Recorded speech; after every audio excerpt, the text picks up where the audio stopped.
pasado 30 años desde el nacimiento de la Orden en Jerusalén. Hugo de Payens, su fundador, y los 3 primeros maestres que le sucedieron pasaron ya a mejor vida.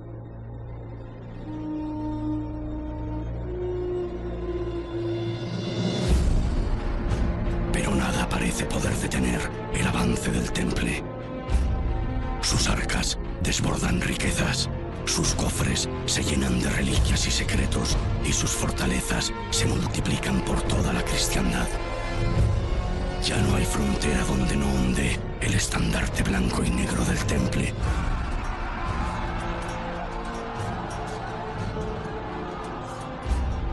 Gualdin Pais ha sobrevivido a golpe de sable y espada a los años más difíciles del Temple en Tierra Santa.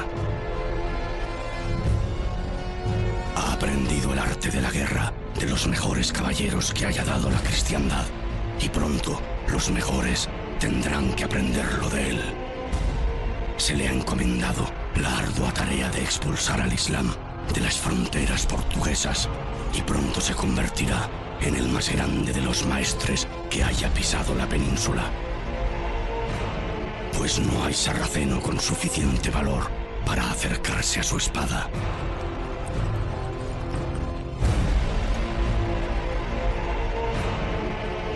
Una media luna guía los corazones de los caballeros musulmanes. Una cruz protege el pecho de los cristianos. Y ayer, un sabio árabe se atrevió a decir: los habitantes de la tierra se dividen en 2, los que tienen cerebro pero no religión, y los que tienen religión pero no cerebro.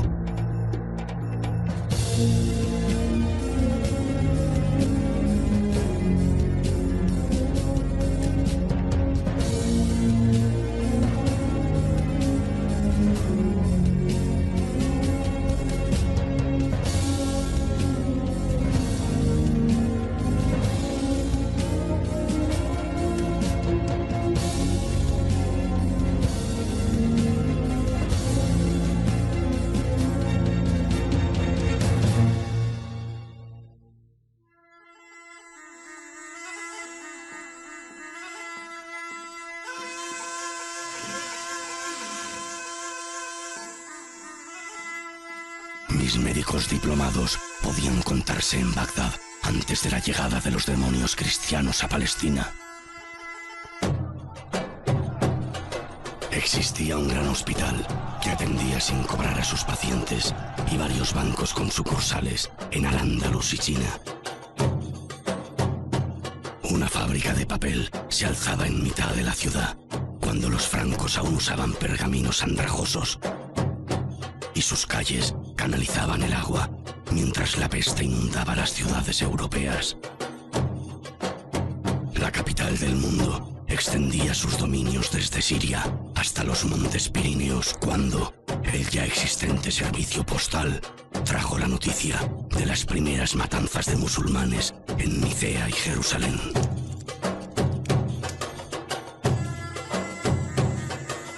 Hoy he visto a los cruzados matar a un hombre junto a la mezquita de Al-Aqsa, asarlo en un espetón y comérselo gritando a voz en cuello que todo musulmán correrá la misma suerte. Pero los príncipes no quieren despertar. El miedo y la envidia envenenan los corazones de califas holgazanes que se esconden a la sombra de sus harenes. Y las noticias llegan tarde. Las traen refugiados que con sus relatos lloran y hacen llorar.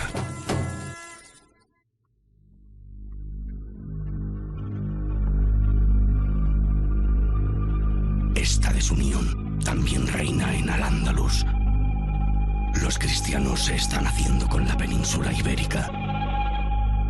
Los emires envían a sus mensajeros cargados de regalos y buenas intenciones cada vez que ven peligrar sus tierras.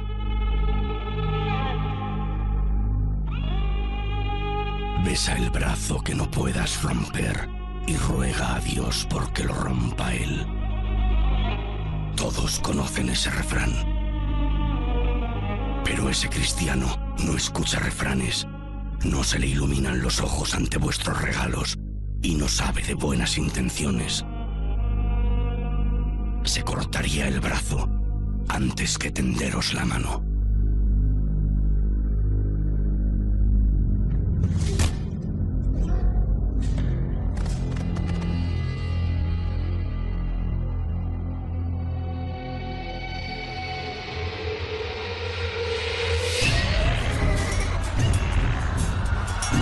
Se ha abierto un foso entre nosotros que no se volverá a cerrar.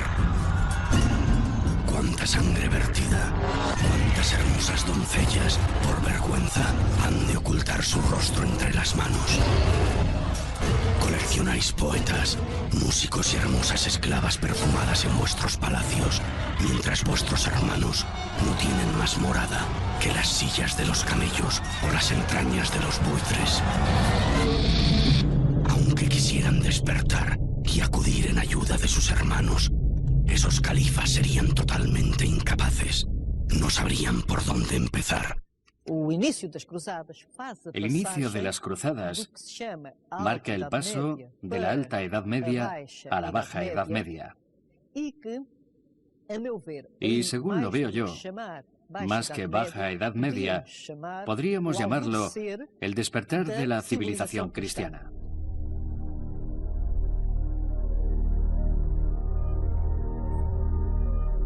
Año de 1154 de la era de Jesucristo. Otro gran maestre del temple ha muerto en Tierra Santa, y otro le sucederá.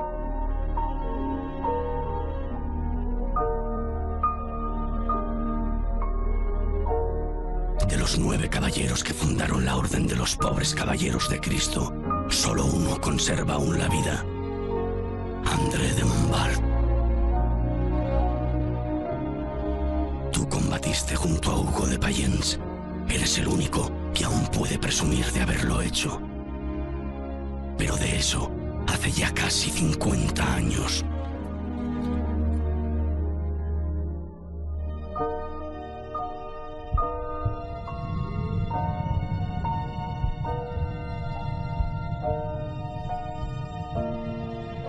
Conforme fue avanzando el tiempo, la Orden del Temple creció muchísimo y obviamente ese ideal primitivo fue variando, fue cambiando, fue contaminándose, fue corrompiéndose, pero esto es normal.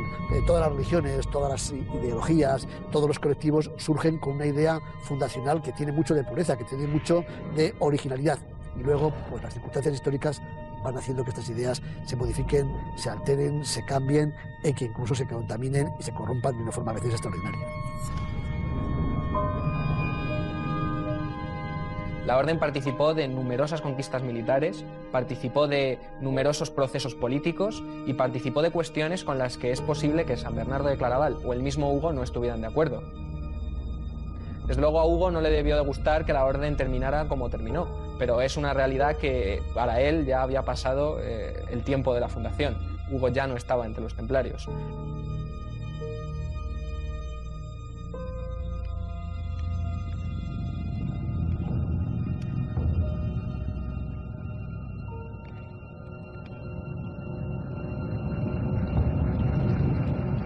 No, Hugo ya no está entre vosotros. Y Tierra Santa es un maldito desastre gobernado por ineptos y ladrones, más preocupados por conservar sus ganancias que por el bien de los peregrinos. Pero tú no serás como ellos, ¿verdad, Gualdín? Aquí, en Portugal, los novicios seguirán respetando a sus mayores. Al menos, mientras seas tú el máximo mandatario de la Orden, seguirán haciéndolo. Poco importa si emiten o no su voto de pobreza, pues te asegurarás de que no vuelvan a poseer absolutamente nada.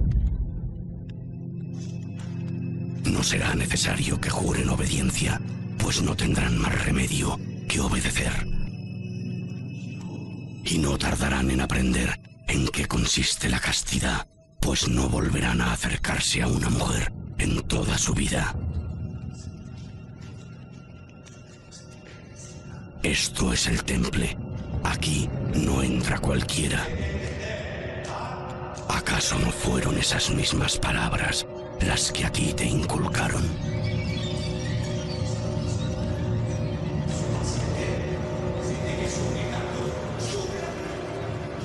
No se les dará un bofetón para que no lo olviden.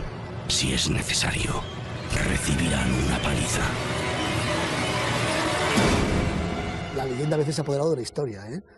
El mito, la fábula, la leyenda, la especulación, el esoterismo han tenido un papel fundamental. La Orden del Temple, a pesar de ser una organización que surge en el seno de la Iglesia Católica, tiene en ciertos aspectos de su vivencia y de su práctica vestigios de cristianismo de otros orígenes, no exclusivamente católicos.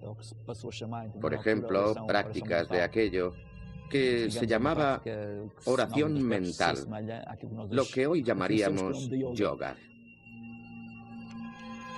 Obligarás a esos pobres desgraciados a escupir sobre la cruz de Cristo nuestro Señor, a orinar sobre ella, a maldecirla. He visto la lápida bajo la cual descansa tu cuerpo. El día que mueras, harás que esculpan sobre ella tu nombre. Lucifer. Dime, Gwaldin, ¿cuándo perdiste la cabeza? Lucifer, si fuésemos a un diccionario latín-portugués, quiere decir la estrella de la mañana. Y si quisiéramos hacer un estudio etimológico, Lucifer significa aquel que porta la luz, lo que indica que él debió recibir esa luz que viene de Oriente. Porque no es normal que, en la Edad Media, se escriba en una placa la palabra Lucifer, porque podría ser asociada al demonio. La palabra Lucifer tenía mucho impacto en la Edad Media.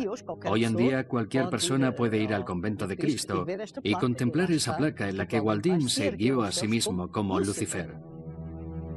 Se decía que los templarios escupían sobre la cruz o se orinaba sobre ella para repudiar la figura de Cristo. Esto, en términos generales, fue siempre rechazado por todos los caballeros templarios. E incluso entre algunos de ellos, que parece ser que pudieron aceptar esta acusación, no queda del todo claro desde qué punto lo hacían.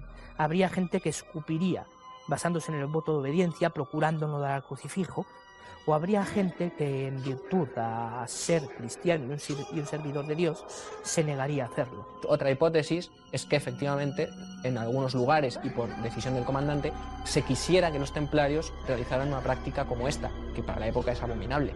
Si se hacía, digamos, esta exigencia de los caballeros templarios, era porque si lo hacían, si escupían, eran expulsados inmediatamente de la orden. Y si todo lo contrario, se negaban a hacerlo, entonces es que habían demostrado su valía y en consecuencia podían ingresar entre los templarios.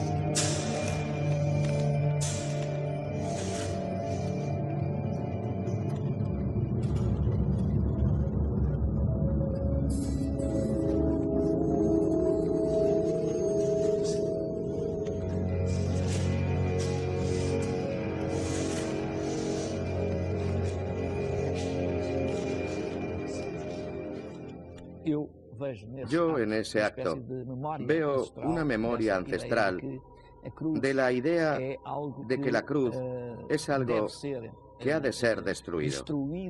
¿Por qué? Porque la cruz no es una señal de vida, es una señal de muerte. Y como es una señal de muerte, debe ser destruida. Del mismo modo que no encontrarás una representación templaria antigua de un Cristo crucificado. Esto es algo que da que pensar. ¿Cómo es que no hay un Cristo crucificado? Todos los Cristos están vivos o resucitados.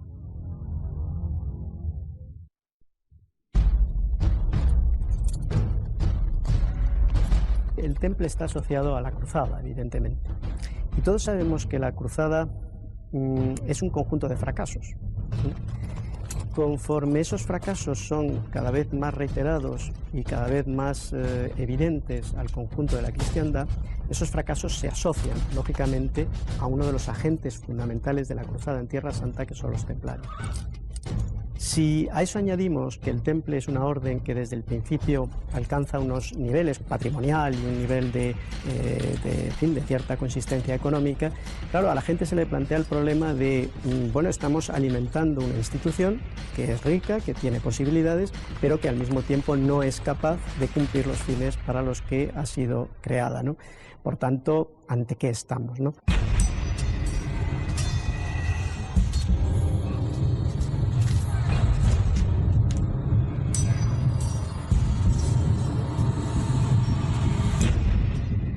Hablando de los templarios en Portugal, Waldim Pais es realmente un maestre carismático. Debió tener una vida muy intensa, porque constantemente estaba fundando o reconstruyendo castillos. Waldim Pais fue un gran maestre, el primer gran maestre y prácticamente el último gran maestre de la Orden del Temple en la península ibérica. Es él quien va a organizar la defensa del Reino de Portugal, creando un conjunto de fortificaciones a lo largo de la línea del río Tajo.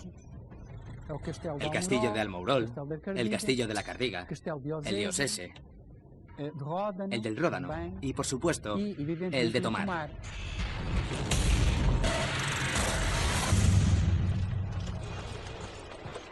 En el año de gracia de 1162, construirás el convento de Cristo y la ciudad de Tomar, uno de los más míticos enclaves de la Orden del Templo, un lugar santo que el tiempo jamás logrará destruir. La Orden del Temple se organizaba en provincias, 9 provincias, y la península ibérica, exceptuando Cataluña, era una de esas 9 provincias. Y el centro, la capital, era aquí, en Tomar. Y por tanto, el gran maestre, fuera de donde fuera, castellano o portugués, leonés, todo lo referente a la península ibérica, se decidía aquí.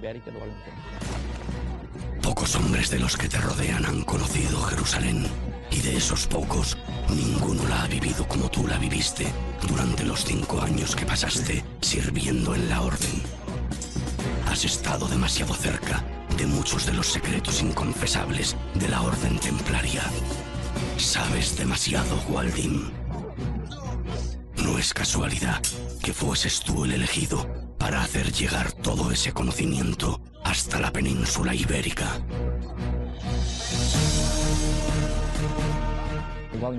Waldim Pais no solo construye un castillo, construye una ciudad asociada al castillo. Es un conjunto, una réplica exacta de la ciudad santa de Jerusalén. Todo está aquí hecho en función a la disposición y a la distribución de edificios que tenía Jerusalén. Él quería llevar a este lugar la misma memoria y la misma energía, vamos a llamarlo así, que él había vivido en Jerusalén. Jerusalén no es solo una ciudad. No importa cuántas veces la destruyáis o la volváis a levantar. Jerusalén es eterna. Es el lugar donde todos los pueblos acudirán al banquete de Dios en el final de los tiempos. El lugar donde Cristo resucitó. Y el lugar desde el que Mohammed, el profeta, ascendió a los cielos. Por tanto, Jerusalén se convierte en un lugar mágico, maravilloso y sagrado para las 3 grandes religiones monoteístas, musulmanes, judíos y cristianos. Jerusalén no es solo una ciudad física, es una ciudad espiritual. El lugar donde Dios, según las tradiciones del libro, se manifestó. Y por tanto, una ciudad con una carga, con una energía que hace de ella una especie de polo terrestre. Ese espacio particular podría permitir una ascensión a la verdadera Tierra Santa, a la Tierra Santa Celeste.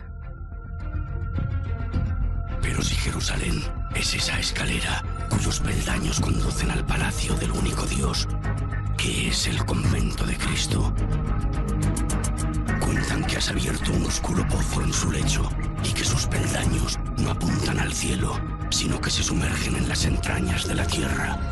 ¿Hasta dónde quieres llegar, Waldim? ¿A qué demonio consagras tus más íntimas oraciones? el lugar de oración de los templarios de Tomar será concebida como una réplica exacta de la planta del Santo Sepulcro de Jerusalén. Así que sé que no os habéis apartado del amor de Nuestra Señora. Sé que en esa charola erigiréis su imagen y que a ella honraréis en vuestro culto. ¿Quién sino intercederá por vosotros, templarios, el día que acudáis ante las puertas? ¿Quién sino ella, aquella que encerró en sus entrañas a quien no cabe en todo el mundo, la que sostuvo en sus brazos al que todo lo sustenta, la que tuvo a su cuidado al Dios que cuida de todos? María representa la pureza, es el nuevo arca de la alianza, es la torre de marfil, el pozo sagrado de donde está toda la sabiduría, es la nueva humanidad, es la madre de todos los creyentes, es la madre de la Iglesia. Protégenos en la lucha, pues eres tú, Miguel, nuestro arcángel. Pues también nosotros empuñamos la espada y junto a ti pelearemos el día del juicio final. Permítenos imitarte, permítenos sangrar hasta expulsar a los ángeles caídos y al mal de este mundo. Toda la Sagrada Escritura es una lucha, ¿no? Contra el mal, la experiencia del mal que nosotros tenemos. Ese mal es identificado como un elemento oscuro que puede tomar diversas formas. Y el arcángel San Miguel, representado en la iconografía, pisando la cabeza del maligno, del mal, que puede tener la figura de un demonio o puede estar representado también como un dragón. El arcángel San Miguel en el imaginario cristiano del momento es el jefe de los ejércitos angélicos, ¿no? Estamos en esa pedagogía de la Iglesia de la santificación progresiva de la violencia. Entonces, lógicamente, el canon por antonomasia, es decir, el referente moral por antonomasia para el cristiano es el santo, ¿eh? Bueno, por tanto, él es un modelo a seguir, ¿no? Muchas de vuestras capillas consagrarán la imagen de María Magdalena, y eso hará que las lenguas de muchos se desaten. Es evidente que ese culto fue intenso en Portugal. En muchas iglesias templarias existía un altar dedicado a María Magdalena. El culto a María Magdalena es asociado a la idea de que Jesús, como rabí, tendría que estar obligatoriamente casado. ¿Con quién se casó? El texto bíblico, el texto evangélico, da algunos indicios de que Magdalena era la más próxima o la primera candidata a ser esposa de Jesús. Los templarios bebieron de esa tradición en origen y la trajeron a Occidente, manteniéndola viva. María Magdalena tiene otro simbolismo importante. Cristo, como reformador, acepta en su cofradía a mujeres. Y eso, para el mundo judaico de la época, y tal vez a día de hoy, es una revolución.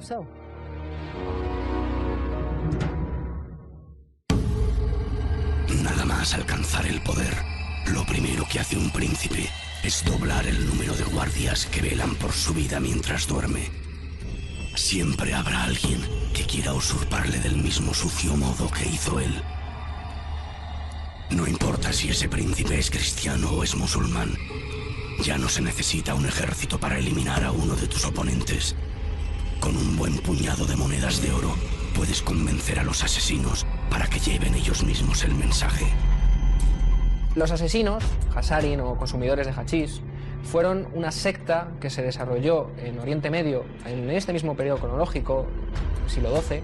Básicamente estaba formada por un conjunto de tendencias de mayor radicalidad dentro del Islam y que, padrinados por un líder espiritual que se denomina a sí mismo el rey bajo la montaña, el rey de la montaña, tenía una serie de competencias o intereses políticos que muchas veces se enfrentaban ya fuera con los cristianos o con otros príncipes musulmanes. ¿Que contaban con asesinos entre sus filas?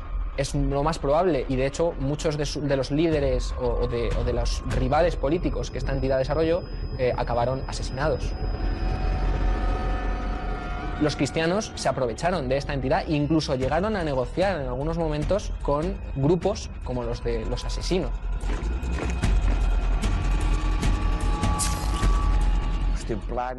Los templarios, cuando no podían, tenían que pagar a la orden de los asesinos, la orden musulmana correspondiente a la orden templaria cristiana, para proteger a los peregrinos cristianos. Por tanto, hubo encuentro entre ellos. Hay mucha gente que dice que una de las intenciones secretas de los templarios era el que los templarios musulmanes y cristianos dominaran el mundo cristiano y árabe.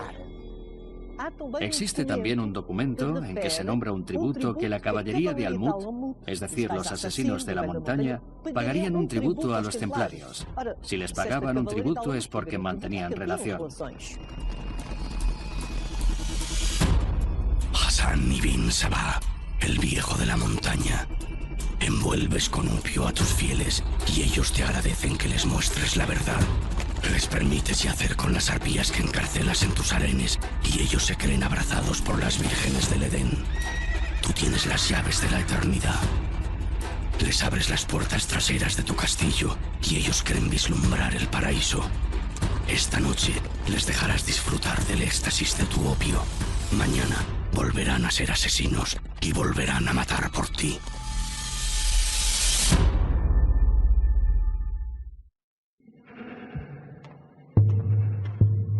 Las ciudades crecerán aún más. Sus habitantes se hacinarán en ellas, respirarán el aire putrefacto de sus ciénagas y compartirán con las ratas sus aguas y sus pulgas. Dios no parece sentirse especialmente orgulloso del hombre que creó. Ya no le tiembla la mano a la hora de castigar sus excesos. La cruzada de Tierra Santa se cuenta por derrotas y los que no tienen la suerte de espiar su impureza peleando en Palestina tendrán que luchar contra enemigos igual de implacables pero invisibles. Difteria, malaria, tuberculosis, viruela, escorbuto. Ahora estamos acostumbrados, casi todos, porque lo vemos en la televisión, porque lo leemos en los periódicos o porque nos toca personalmente o algún familiar, a estar muy identificados o por lo menos a conocer muchas enfermedades y muchos nombres de medicamentos. Esto no era siempre así. Había, por ejemplo, enfermedades en la Edad Media que no se conocían y que se les daba un nombre muy genérico. Las fiebres. ¿Qué eran las fiebres realmente? Era un virus que afectaba a la sangre, era una pulmonía, era un simple resfriado.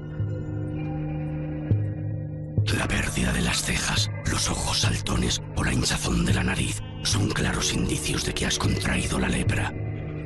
Los médicos no dudarán en confirmarlo. Si además tienes la piel de la frente tensa y brillante, los pies pequeños o la voz ronca, se te dirá una misa de difuntos y si tienes familia, ellos te acompañarán hasta la leprosería. Lo harán en silencio, pues no eres más que un muerto en vida y con los muertos no se habla. Todos tus derechos y tus posesiones, si es que te quedaba alguno, pasarán al hospital que te reciba. Y así, lleno de rencor por los vivos, serás apartado del camino de los sanos, pues ese rencor es extremadamente contagioso. Se reunirán varios consejos de sabios, de esos que creen saber algo, y tras mucho pensar y deliberar, determinarán que 3 son las causas de este mal. Que los judíos han envenenado el agua y el aire, que existe una conjunción adversa de los astros del cielo, y que Dios, una vez más, castiga al hombre por sus desmanes y pecados. La Iglesia está permanentemente interesada en que los hombres y mujeres de ese tiempo tengan miedo. Miedo a morir en pecado. Y los están amenazando permanentemente. La amenaza con las penas del infierno es absolutamente constante. Lo primero que veía un fiel cuando entraba en la iglesia, en la catedral, era el juicio final.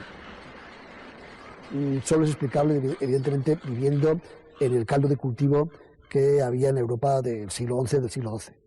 En un caldo de cultivo en el cual existía un miedo colectivo extraordinario al más allá, un miedo colectivo a morir en pecado, un miedo colectivo al diablo, al maligno, a arder eternamente en el fuego del infierno. El primero tocó la trompeta y hubo granizo y fuego. La tercera parte de la tierra fue quemada. El segundo ángel tocó la trompeta y una mole de brasas fue lanzada al mar. La tercera parte del mar se convirtió en sangre tercer ángel tocó la trompeta. Cayó del cielo una estrella y aplastó la tercera parte de los ríos, de las fuentes y las aguas.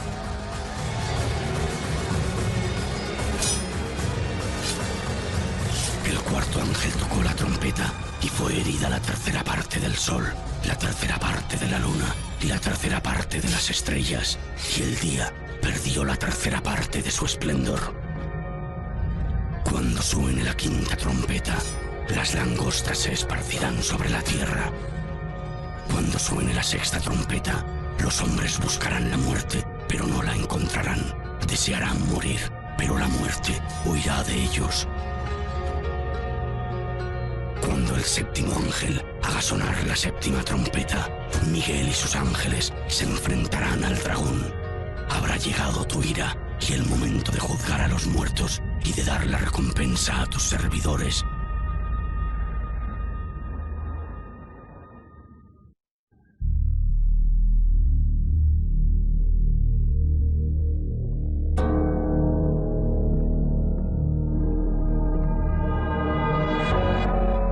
Capítulo 42 de la regla del temple. Prohibimos a todo hermano hacer mención a las locuras que hubiere hecho en el mundo, y a los placeres de la carne con mujeres, y aquel que oyera a cualquiera charlar estas cosas, lo haga callar, para no prestar el oído de su corazón a ese mentiroso. Capítulo 17. No se dará a los hermanos licencia para hablar en público, si no es por urgente necesidad. Te expondrás infaliblemente a pecar si mantienes la boca abierta, y es por eso que no permitiremos ni palabras inútiles ni bufonadas.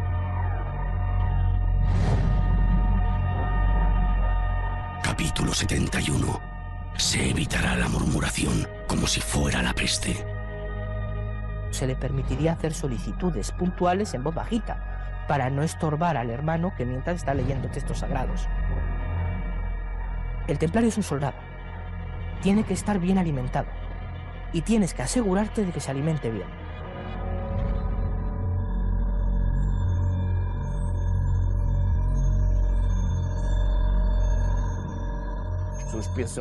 Algunos creen que los guerreros solo comían carne y no era así. Seguían dietas para tener buena salud. Los dietistas de la Orden del Temple introdujeron las legumbres en la comida de los templarios y todo tipo de vegetales que no se comían aún en aquella época. Y se les obligaba a comérselos quisieran o no. Comían cada 2 templarios de un solo plato. Y cada 2 compartían una copa. Bebían vino, pero no porque les gustase beber vino. Aunque los guerreros han tenido siempre fama de borrachos. Pero lo hacían antes de los combates y bebían bien. Pero lo hacían por sentirse mejor antes de lanzarse contra las huestes musulmanas.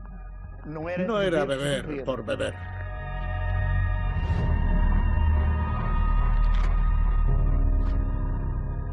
Capítulo 70 de la regla del temple. Que cada uno se acueste aparte en una cama, con un saco, un colchón y una manta basta. Se dormirá con la camisa y los calzones, y que haya siempre luz mientras duerman los hermanos.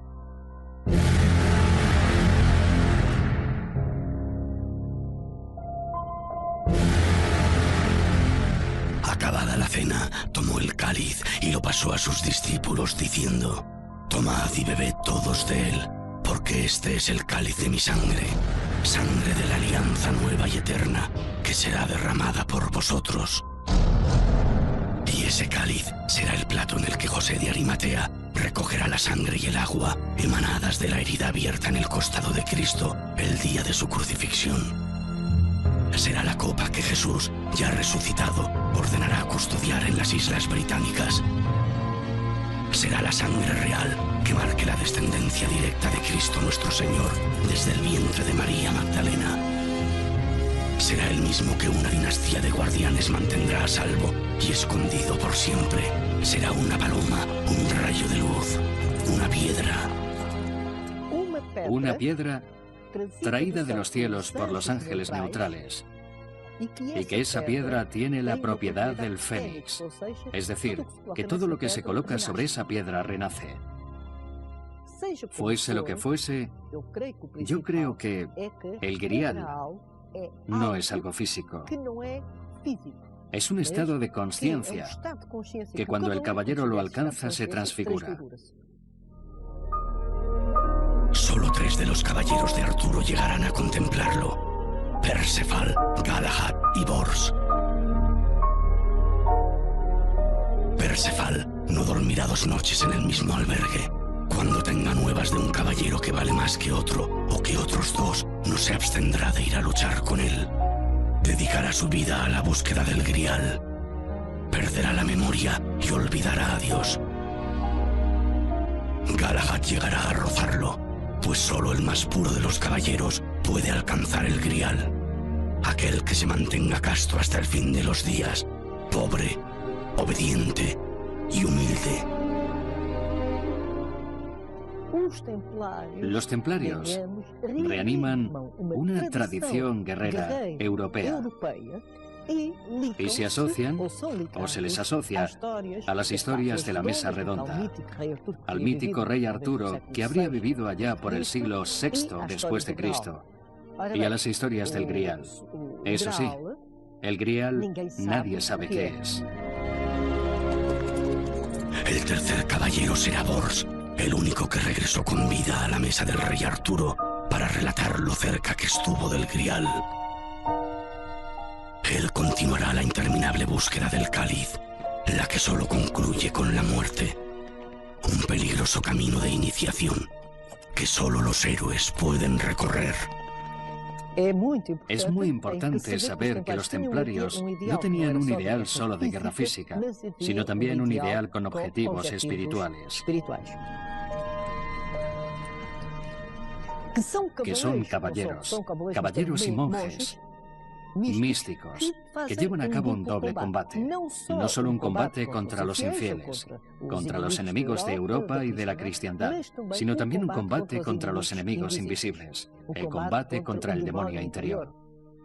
Era un hombre que en el fondo se había impregnado del espíritu de la Mesa Redonda, de los caballeros del rey Arturo, que adoptó los valores de la caballería, de defender a los demás, a los débiles, a los viejos, a las mujeres, y que a pesar de no tener nada y de solo servir a Dios y a su fe, eran unos guerreros fantásticos.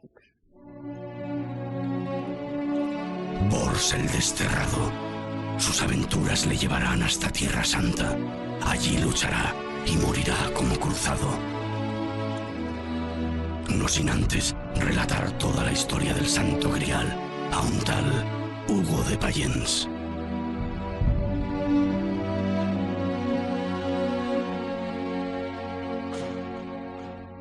Ser templario implica un salto de fe que hoy en día no se podría dar. Estamos hablando de un nivel de sacrificio que hoy día nadie daría. Un templario consagraba su vida a un propósito que trascendía lo dispuesto en la tierra. Renunciabas a tu vida, a tu propio destino, a tener descendencia, a tener posesiones, y te entregabas por tu propia convicción a un propósito mayor. Jolín, es un paso muy difícil de dar y que hay que tener, si no las ideas muy claras, y una convicción a toda prueba para decir, pese a todo, vamos con ello.